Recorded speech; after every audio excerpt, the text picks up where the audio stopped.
Há um dom espiritual que está conectado ao dom de línguas. Você sabe qual é? Fique ligado.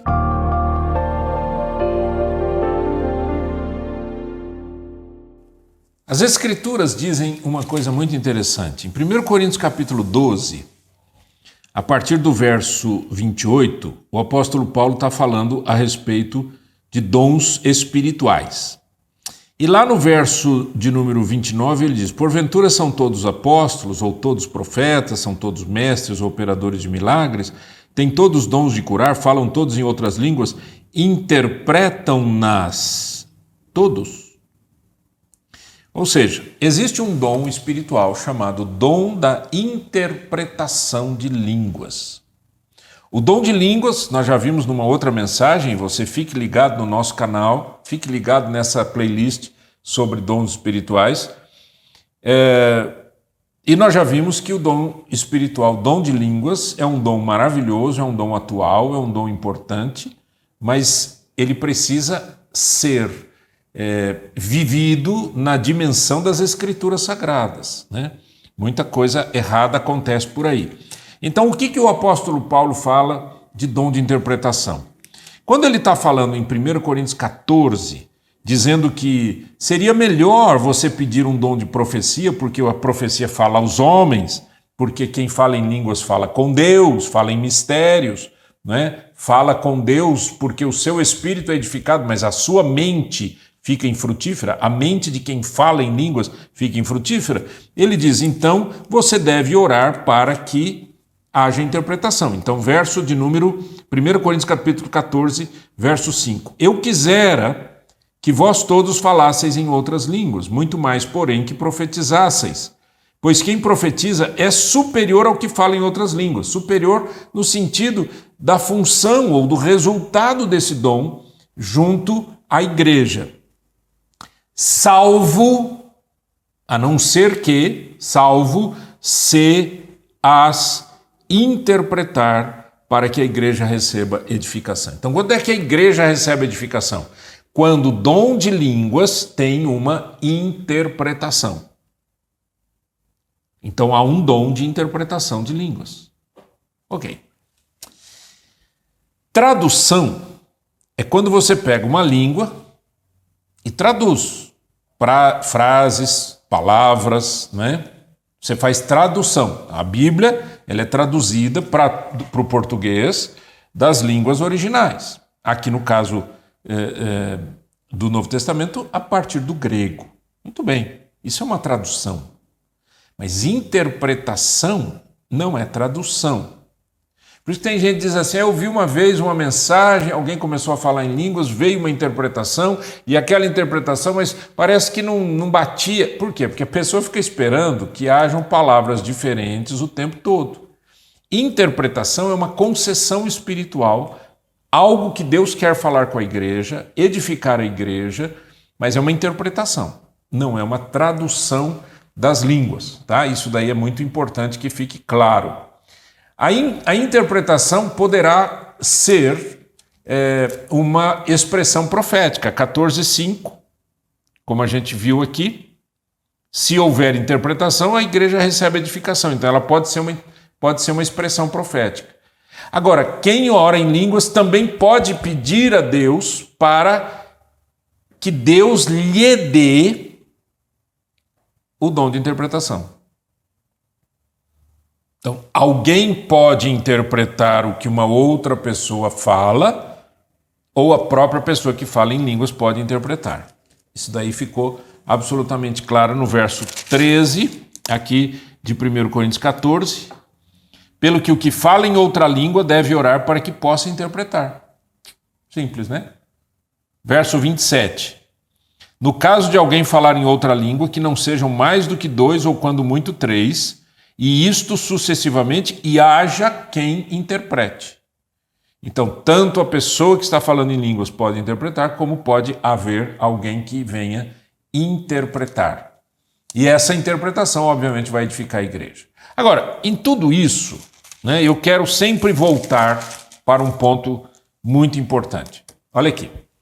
1 Coríntios 12, 13 e 14 são orientações sobre dons espirituais. 1 Coríntios 12, 13 e 14.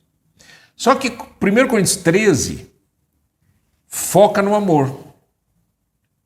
Porque se não houver amor, as pessoas vão achar que os dons espirituais capacitam as pessoas que os recebem, né, ou que recebem um dom espiritual, como alguém mais importante que a outra pessoa. Porque isso é do ser humano. Nós somos terríveis. Nós achamos que estamos por cima da carne seca, né? Quando alguma coisa bonita acontece com a gente e tal, não sei o que, a gente já se acha. E a Bíblia ensina pra gente que é um dom. Dom é uma dádiva, uma concessão. Não é da pessoa, é de Deus. Se é de Deus, a glória é para Deus. A glória não é para as pessoas. As pessoas não podem se gloriar com isso. Então, por isso que no capítulo 13, Paulo enfatiza o amor. E ele diz que o amor é superior a todos os dons. Vamos dar uma olhadinha rápida? Vamos lá. Eu passo a mostrar-vos ainda um caminho sobre modo excelente. Capítulo 13. Ainda que eu fale as línguas dos homens e dos anjos, se não tiver amor, serei como bronze que soa ou como símbolo que retine. Ainda que eu tenha o dom de profetizar e conheça todos os mistérios e toda a ciência, ainda que eu tenha tamanha fé a ponto de transportar montes, se não tiver amor, nada serei. E ainda que eu distribua todos os meus bens dentre os pobres, e ainda que entregue o meu próprio corpo para ser queimado, se não tiver amor, nada disso me aproveitará. O amor é paciente, é benigno, o amor não arde em ciúmes, não se ufana, nem se ensoberbece, não se conduz inconvenientemente, não procura os seus interesses, não se exaspera, não se ressente do mal, não se alegra com a injustiça, mas regozija-se com a verdade. Tudo sofre, tudo crê, tudo espera, tudo suporta. O amor jamais acaba. Mas, havendo profecias, desaparecerão. Havendo línguas, cessarão. Havendo ciência, passará. Porque em parte conhecemos e em parte profetizamos. Ou seja, tem dons, ótimo, eles vão terminar um dia. Tem outro dom, ele vai terminar. Tem outro dom, ele vai terminar. Mas o amor jamais acaba. Ele continua. Quando, porém, vier o que é perfeito, então o que é em parte será aniquilado. Né? Quando Jesus voltar e estabelecer o novo céu e a nova terra, nós vamos estar com aquele que é perfeito. Aquilo que é em parte, que é nosso conhecimento é em parte. O nosso entendimento sobre a vida é em parte. Nós somos limitados, né? Tudo isso desaparece. Quando eu era menino, falava como menino, sentia como menino, pensava como menino. Quando cheguei a ser homem, desisti das coisas próprias de menino. Porque agora vemos em espelho, obscuramente, então veremos face a face. Agora conheço em parte, então conhecerei como também sou conhecido. Agora, pois, permanecem a fé, a esperança e o amor. Estes três, porém, o maior destes é o amor. Então, o que Paulo traz para a gente é que o amor não só é maior que os dons, como é o maior de todo. Ele é maior que todos os outros frutos, dons, concessões espirituais, manifestações do amor de Deus. É maior que a fé e é maior que a esperança. Agora, então, o que isso significa para a gente? Olha aqui. Dons espirituais são ferramentas de trabalho para que a igreja cresça, se desenvolva, amadureça, não é? Para que a igreja desenvolva o seu próprio ministério. Muito bem. Como que esses dons devem ser praticados? Segundo a palavra de Deus e com amor. No momento em que alguém se levanta e acha que é melhor que alguém, está em pecado, está fora do plano de Deus e muitas vezes aqueles dons vão desaparecer ali na vida daquela pessoa. Tá? Ah, pastor, mas a Bíblia diz que os dons de Deus são sem arrependimento. São sem arrependimento da parte de Deus. mas você pode jogar fora as coisas de Deus. Entenda isso. Cuidado com como você vive. Então, o que eu estou falando aqui? Eu estou falando da importância do amor. O dom de interpretação de línguas não faz com que a pessoa seja melhor do que quem fala em línguas. Assim como o profeta não é melhor do que aquele que fala em línguas. Ele está dizendo que se não houver um resultado prático para a edificação da igreja, então nós estamos militando em erro, nós estamos pensando erradamente, nós estamos acreditando que os dons espirituais trazem o que eles não trazem, ou seja, eles são como que fossem medalhas de honra ao mérito, categoria de espiritualidade, e não é nada disso. Tá? Então o dom de interpretação de línguas existe? Existe. Ele é um dom de Deus, sim. E quem é que administra? Deus. É uma interpretação e é para a glória de Deus e edificação da igreja. Muito bem. Quando a gente olha em Efésios, capítulo de número 4, olha que interessante isso aqui. Nós vamos continuar, tem muita coisa ainda para a gente ver nas próximas mensagens. Mas aqui em Efésios capítulo 4, diz assim, verso 7, e a graça foi concedida a cada um de nós, segundo a proporção do dom de Cristo. Está falando da graça de Deus, o derramar do amor de Deus. Por isso diz, quando ele subiu às alturas, levou o cativo o cativeiro e concedeu dons aos homens. Quando Jesus subiu ao céu, ele deu dons para a igreja. Lá no dia de Pentecostes a gente viu isso. Quando o Espírito Santo veio sobre a igreja, veio para capacitar essa igreja a ser uma igreja missionária, a ser uma igreja que anunciasse do Evangelho a todas as nações. Vocês serão minhas testemunhas, tanto em Jerusalém, como em toda a Judéia, Samaria, até os confins da terra. Atos 1:8. Ora, que quer dizer subiu, senão que também havia descido até as regiões inferiores da terra, quando Jesus morreu, Aquele que desceu é também o mesmo que subiu acima de todos os céus para encher todas as coisas. E ele mesmo, falando de Jesus, não mudou o assunto.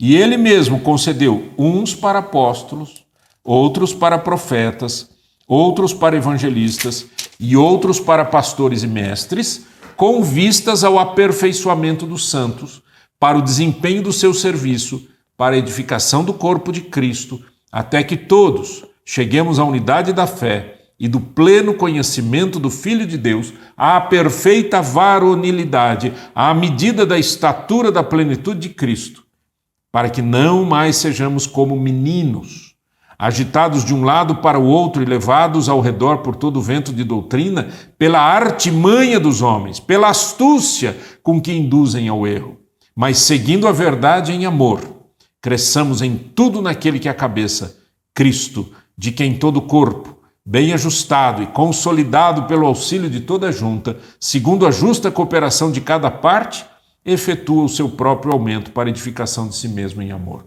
Você viu quanta coisa incrível tem aqui, mostrando a importância dos dons espirituais.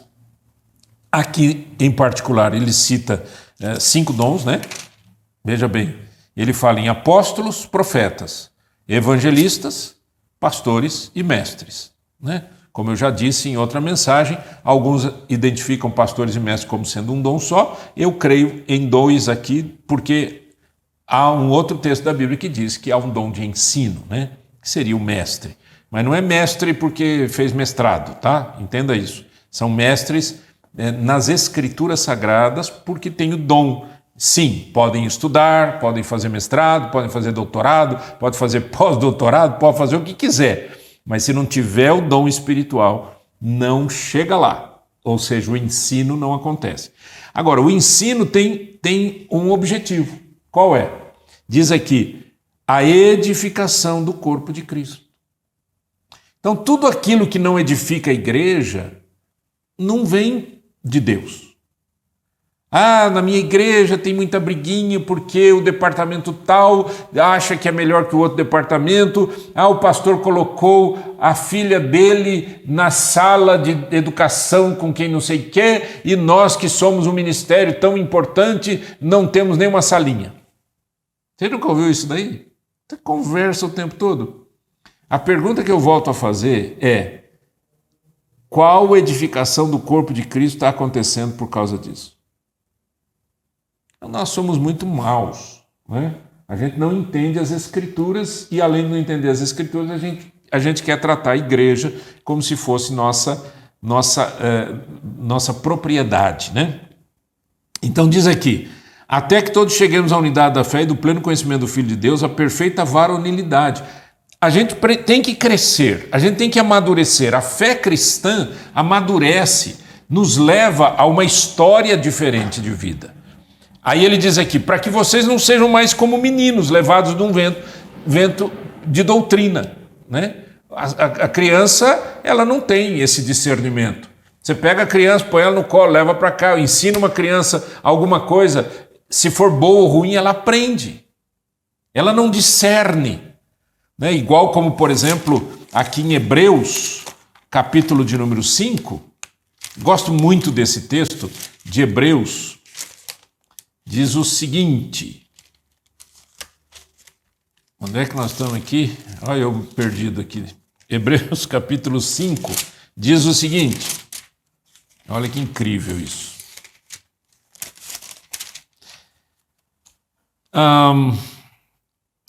Paulo não, a gente não sabe quem escreveu Hebreus. Alguns dizem que foi Paulo, outros não sabem, mas nós não sabemos. Ninguém sabe quem escreveu o livro de Hebreus. Diz assim: a esse respeito temos muitas coisas que dizer e difíceis de explicar, porquanto vos tendes tornado tardios em ouvir.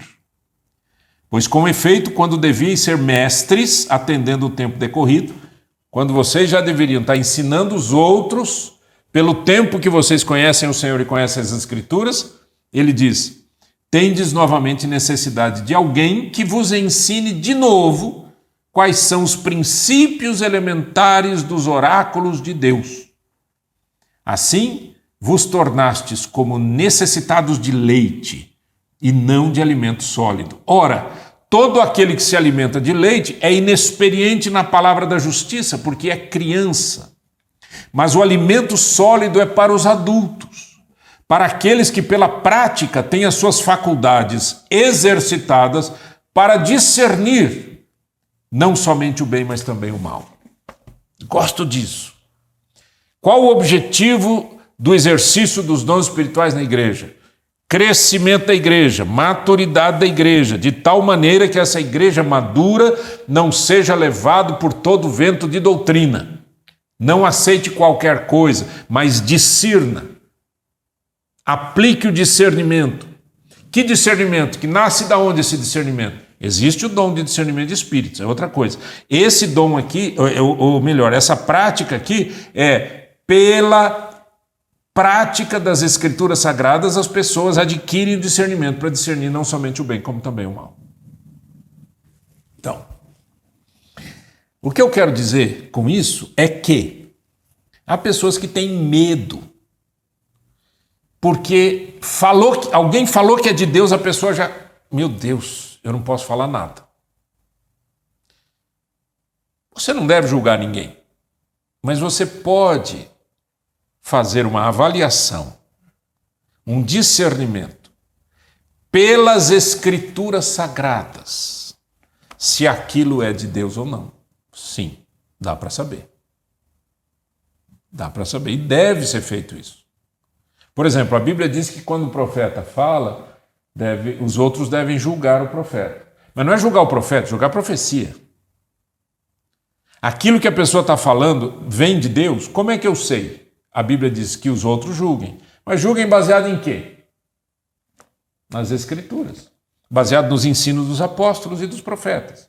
Baseado naquilo que a palavra de Deus ensina para a gente. Que senão, alguém toca um sino aqui, alguém já corre lá. Isso é de Deus. Aí toca o sino, corre lá. É de Deus. É de Deus, é de Deus. E é essa salada que você vê atualmente, infelizmente, acontecer nas comunidades cristãs. Então, que Deus nos ajude a sermos homens e mulheres que tenham essa percepção. Eu preciso das Escrituras Sagradas. E eu preciso andar com a Bíblia no coração e na mente, para que eu possa discernir aquilo que é de Deus, para a glória de Deus. Vamos orar? Senhor, em nome de Jesus, que o Teu nome seja glorificado em nossas vidas e que nesse estudo de dons espirituais o Senhor nos dê um coração muito temente ao Senhor, muito humilde. Nós não queremos julgar as pessoas, mas nós queremos fazer a Tua vontade. E se fazer a Tua vontade significa rejeitarmos práticas que estão fora das Escrituras, assim o faremos, para a Tua glória, em nome de Jesus. Amém e amém.